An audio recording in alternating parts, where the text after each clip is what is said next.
ऐसा क्यों है कि हम सब इतने बेताब हैं कि हमें प्रेम किया जाए?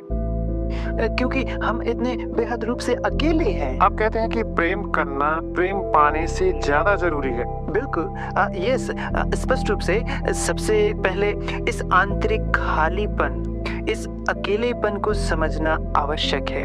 देखिए, प्रेम वास्तव में एक असाधारण चीज है, क्योंकि एक भयभीत मन स्पष्ट रूप से प्रेम नहीं कर सकता।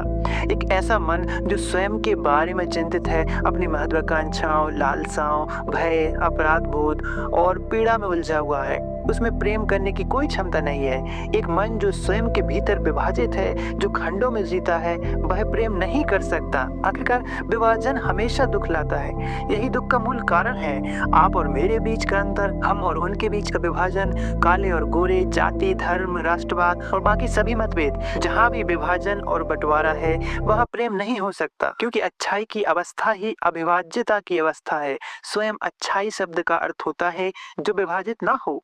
तो आप ये कह रहे हैं कि दो व्यक्तियों के बीच प्रेम में कोई विभाजन नहीं होना चाहिए?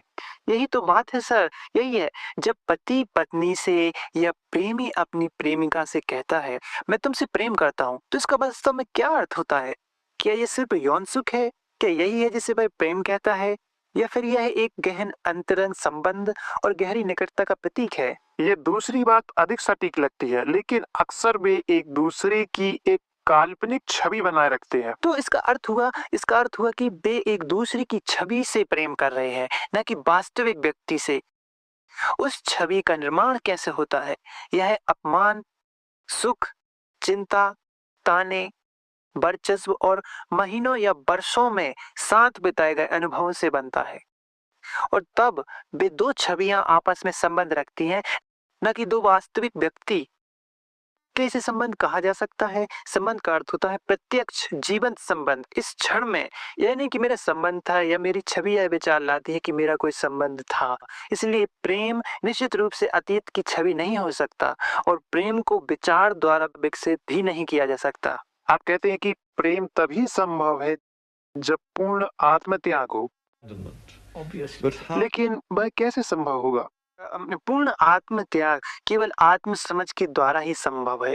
आत्मज्ञान ही बुद्धिमत्ता की शुरुआत है, और इसलिए बुद्धिमत्ता और प्रेम साथ साथ चलते हैं। इसका अर्थ है कि प्रेम केवल तभी संभव है जब मैंने स्वयं को पूर्ण रूप से समझ लिया हो, और तब मेरे भीतर कोई विभाजन शेष ना रह जाए, कोई क्रोध, कोई महत्वाकांक्षा, कोई लालसा, कोई अलगाव पैदा करने वाली गतिविधि ना हो।